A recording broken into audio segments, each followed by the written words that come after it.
Saan sila? Dito.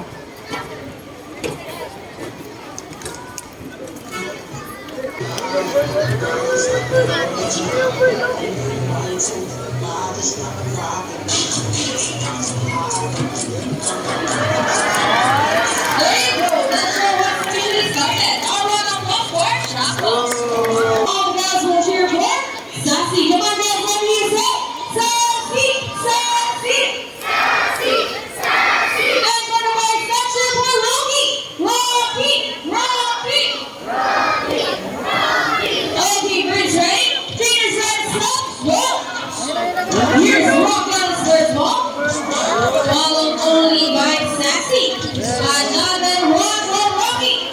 And it's a time for the last ball. Rocky wins! Favorite show, what can you say about that? You guys lose this time? Hold it, we won another race. Oh, they won another race, Peter Mark? Are you sure about that? Do you want Sassy to lose again? This time I guarantee you that Sassy will win. So what race do you have in mind? I want a ring race. And what is our ring race? So the ring race it shall be. Remember that one's right at 1 point. So girls, let's go longer for Sassy to win this time. We'll be doing this again, and this time our ring race. Ready, set, go! Here's Rogan's first hit. Oh wait, what's happening? Sassy beat up the three races at the same time. Oh my God!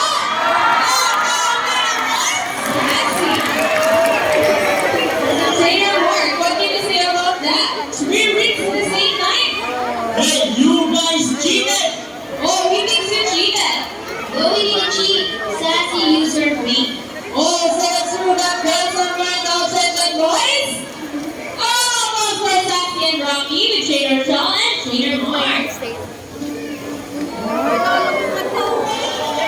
Our outside particularly known to be intelligent and perceptive. That's why we will need to enhance their skills and that's what work. Here is Sassy once again, and she will show us how intelligent she is by putting the shape back to its correct spot.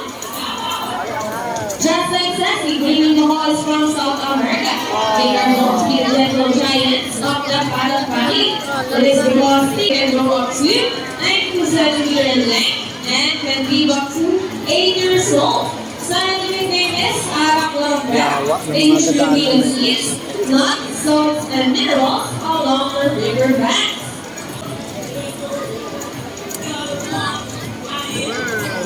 And there you go! I thought that now guys, who loves math? Everyone here knows addition, right? Well, this next part of the program will leave most people baffled and amazed. Even as trained experts can do math.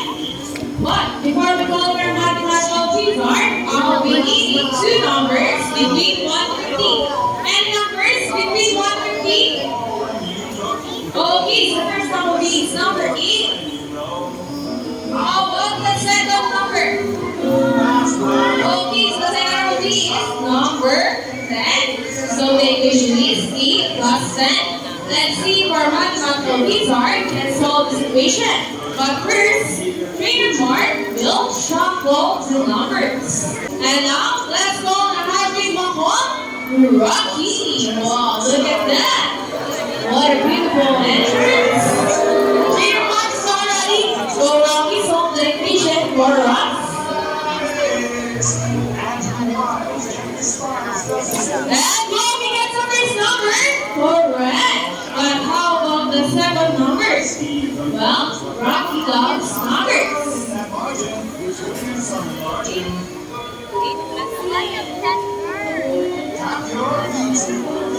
And Rocky gets the number 8.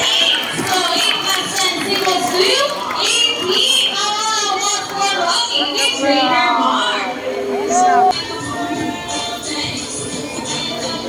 Wow, great. One more. Look at the camera and smile. There's your money. Bangladesh Jackson, China, including human bodies and human shadow. You're known as Larry or Banong in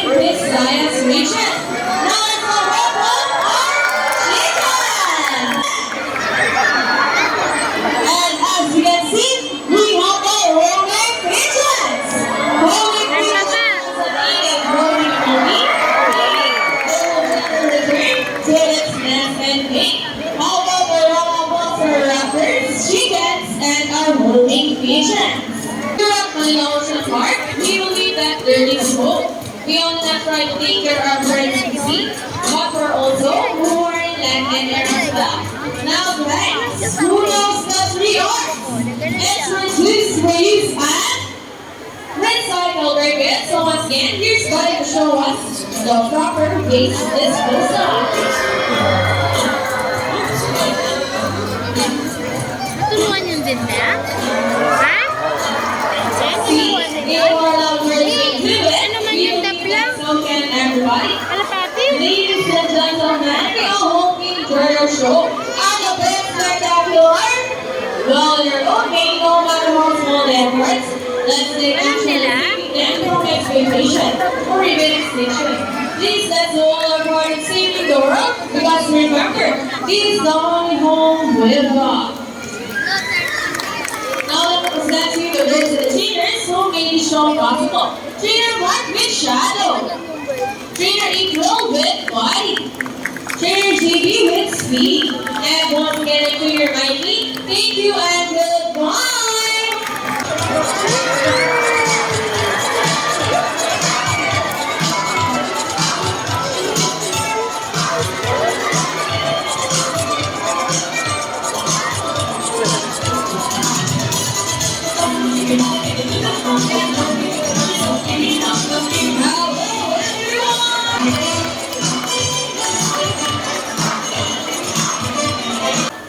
Wow, what a beautiful entrance!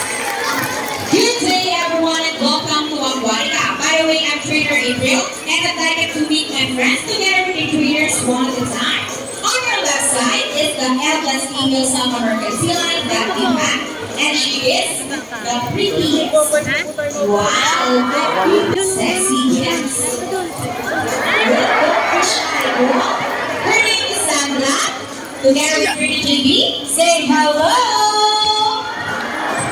Excuse me. Now let's continue. So guys, do you have an idea why they're called big or feather-footed marine mammals? An idea, do they have feathers? Wala Well, pwede. let's ask them. Hey guys, do you have feathers?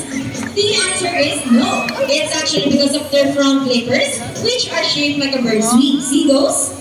That term pinnipeds may also be translated as wing-footed, since their flippers do look somewhat like wings. In fact, they appear to be flying underwater as they swim from place to place. Right, sea lion friends?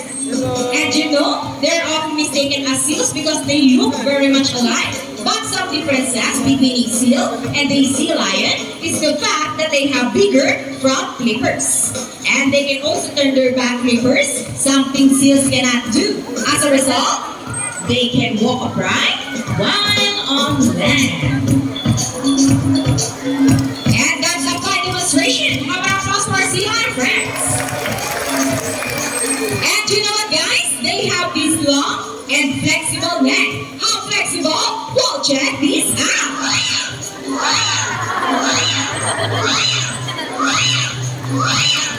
So flexible, right? And applause for our sea lion friends.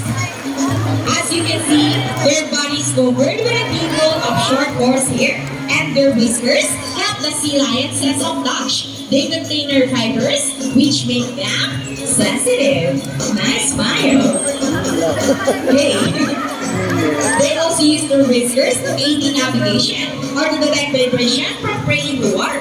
And their small external ears give them a good sense of hearing, both above and below the water surface. Sea lions and any marine mammals can see well both above and underwater. They have keen eyesight but no color vision.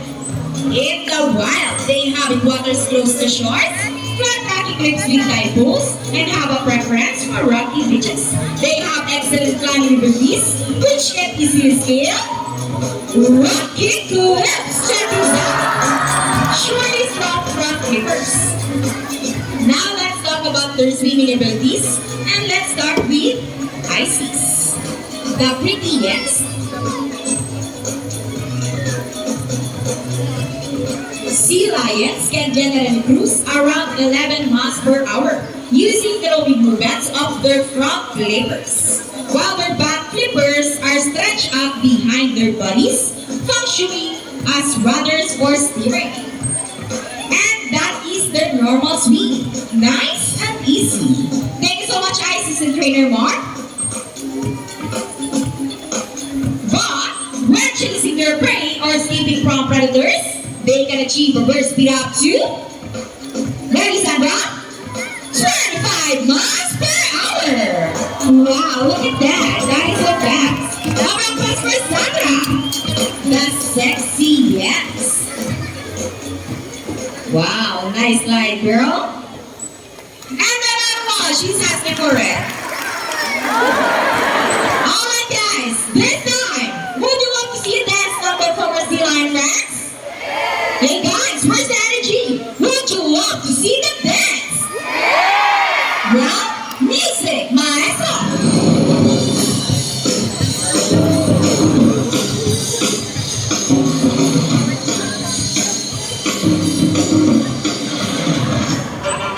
Let's move it.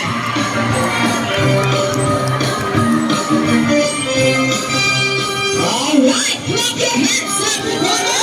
Let's go. Now, guys, show them this side by side.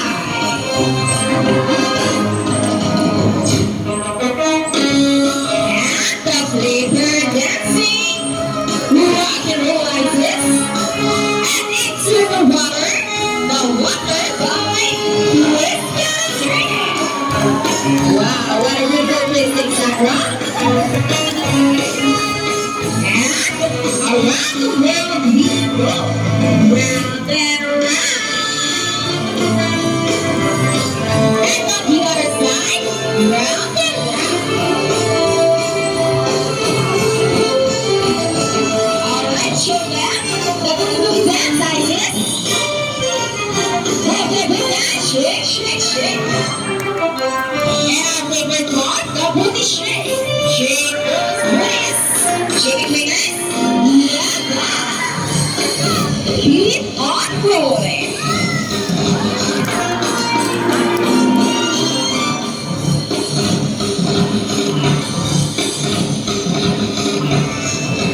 Let's go like this.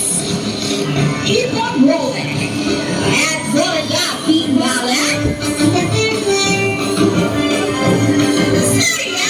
Let's go! Alright, what's for the sea lion friends and for the drinks as well for that great dance number. Kiss? Wow, sweet. Thank you, I see Sandra and Traders.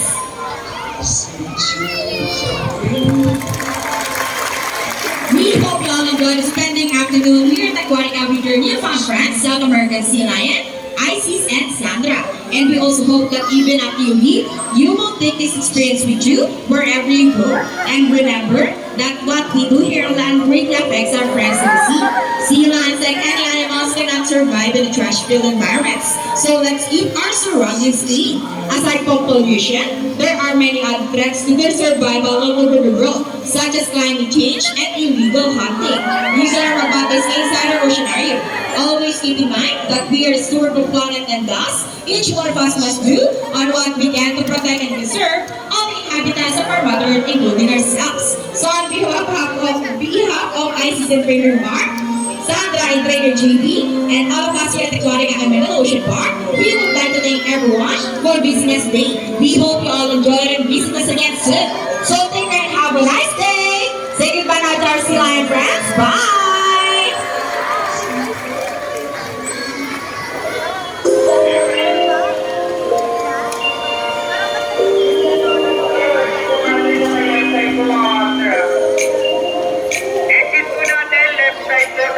Please exit at the left side of Aquatica by the narrow tree. Please exit at the left side of Aquatica by the narrow tree.